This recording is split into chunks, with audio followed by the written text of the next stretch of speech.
Good morning, dear students. Take out your literature books. Chapter 9. Today we are going to discuss a new topic, somebody's mother. It's a poem. Okay. You have to write down word meanings and 8 lines of this poem in your fair notebook. Okay. So let's begin with this poem. सबसे पहले हम जानेंगे कि who is the writer and poet of this poem. Okay, Mary Dow Brine was a poet. She was born in 1816 in America. Some of her best works include Somebody's Mother and Hearts and Flowers. She died in 1913. Okay, Mary Dow Brine एक लेखिका थी जिनका जन्म America में 1816 में हुआ था, और जो भी उनके सबसे अच्छे कार्य हैं, यानी कि जो सबसे अच्छा उन्होंने लिखा है, उनमें somebody's mother and hearts and flowers ये शामिल हैं, और उनकी मृत्यु 1913 में हुई थी. ओके, तो देखिए फाइंड आउट क्या करना है आपको इसमें. देखिए जो जो समबडीज़ मदर ये पोएम है पूरी टोटली मदर बेस्ड है, यानी कि माँ के ऊपर है कविता. ओके, तो देखिए Mother's Day is celebrated around the world in the month of May. जो मदर्स डे है वो पूरे संसार में, पूरे विश्व में मई के महीने में मनाया जाता है. This day honours motherhood and the influence of mothers in our society. Find out more about the history of Mother's Day, यानी कि मदर्स डे के बारे में आपको और अधिक जानकारी करनी है. Okay, so here let's begin with this poem. The woman was old and ragged and grey and bent with the chill of the winter's day. The street was wet with a recent snow and the woman's feet were aged and slow.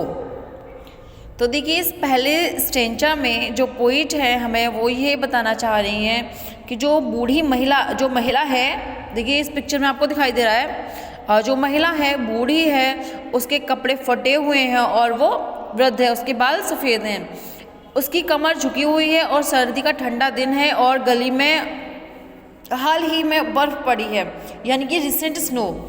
And the women's feet were aged and slow, और जो महिला के पैर हैं बहुत धीरे और कमज़ोर, यानी कि बहुत कमज़ोर और वृद्ध और धीरे हैं.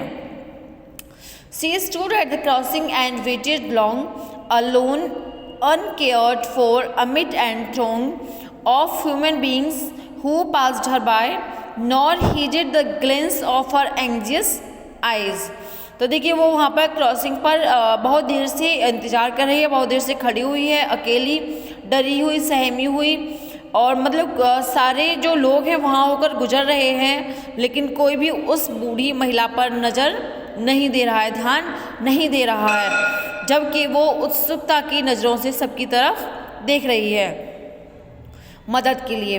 Down the street with laughter and shout, glad in the freedom of schools let out, came the boys like a flock of sheep, hailing the snow piled white and deep.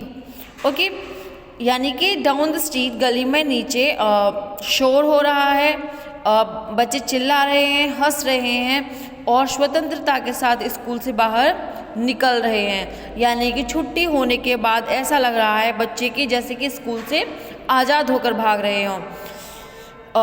एक शीप भेड़ के झुंड के समान बच्चे school से बाहर निकल रहे हैं. Hailing the snow piled white and deep. Okay, यानी कि मानो कि उनको कुछ करने की चाह हो, यानी कि स्कूल से निकलकर वो खुद को बहुत ही आज़ाद महसूस कर रहे हैं.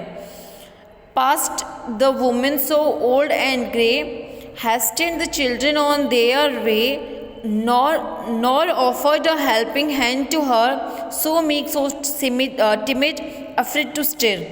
तो देखिए इस स्टेंजा में पोइट हमें ये बताना चाह रही है कि जो वृद्ध महिला है, जो बूढ़ी महिला है, वहाँ पर अपने बच्चे वहाँ से होकर निकल रहे हैं, गुजर रहे हैं, लेकिन किसी ने भी उसे एक मदद का हाथ नहीं दिया और वो डरी हुई, सहमी हुई वहाँ पर एक जगह स्थिर खड़ी हुई है. Let's the carriage wheels on the horses feet should crawl her down in the slippery street. At last came one of the merriest troop, the gayest lady of all the group.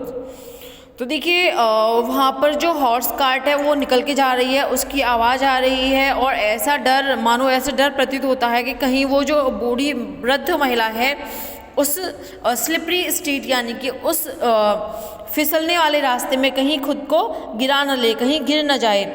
अंत में क्या होता है कि एक लड़का आता है उसके पास में, द गेस्ट लेडी, और उस समूह में सबसे वृद्ध महिला के पास एक लड़का आता है। He paused beside her and whispered low, I will help you cross if you wish to go. Her aged hand on his strong young arm she placed, and so without hurt or harm. तो देखिए वो लड़का है वहाँ पे वृद्ध महिला के पास में आके रुकता है और उससे कहता है कि क्या आपको मदद की ज़रूरत है, मैं आपकी मदद करूँगा यदि आप चाहती हैं तो। हर एज्ड हैंड, जो उसका बूढ़ा हाथ है उस लड़की के छोटे हाथ में होता है, see placed and so without hurt और हार्म, वो कहता है कि मैं आपको बिना चोट पहुंचाए आराम से आप जहां जाना चाहती है वहां पहुंचाऊंगा। He guided the trembling feet along, proud that his own were firm and strong, then back again to his friends he went, his young heart happy and well content. तो देखिए जो लड़खड़ाते हुए पैरों को, और जो छोटा बच्चा है जो खुद को सही से नहीं संभाल पाते, छोटे बच्चे जो हैं, तो रास्ते में किसी ने ध्यान नहीं दिया, लेकिन वृद्ध महिला पर वो बच्चा ध्यान देता है और उसके हाथ को पकड़कर उसको जहाँ पहुँचाना चाहता है जहाँ पर वो महिला जाना चाहती है। सी somebody's mother, boys you know, for all she is aged and poor and slow. वो कहता है कि वह किसी की तो माँ है, वह किसी लड़के की तो माँ है, आप जानते हो, सभी के लिए वह बूढ़ी है, गरीब है और धीरे चलने वाली है। And I hope some fellow will lend a hand to help my mother, you understand. वो कहता है कि क्या आप समझते हो कि कभी कहीं ना कहीं किसी भी रास्ते पर मेरी माँ को भी मदद की ज़रूरत हो सकती है और उसको भी एक मदद का हाथ चाहिए हो सकता है। तो मैं उम्मीद कर सकता हूँ या उम्मीद करूँगा कि कोई भी लड़का, कोई दूसरा लड़का शायद इसी तरह से मेरी माँ की भी मदद करेगा जैसे मैंने और किसी दूसरे लड़के की माँ की मदद की। If ever she is poor and old and grey when her own dear boy is far away, the somebody's mother bowed low her head in her home that night, and the prayer she said was, God be kind to the noble boy who is somebody's son and pride and joy. तो देखकर यहाँ पर कहते हैं कि ऐसा हो सकता है किसी की भी माँ बूढ़ी और गरीब हो सकती है, और ऐसा भी होता है कि हर टाइम उसका बेटा उसके पास नहीं होता, यानी कि उसका बेटा उससे दूर होता है। तो एंड समबडीज़ मदर, और किसी की भी माँ की कमर झुकी हुई हो सकती है, सिर झुका हुआ हो सकता है और उसको रात में अपने घर जाना हो।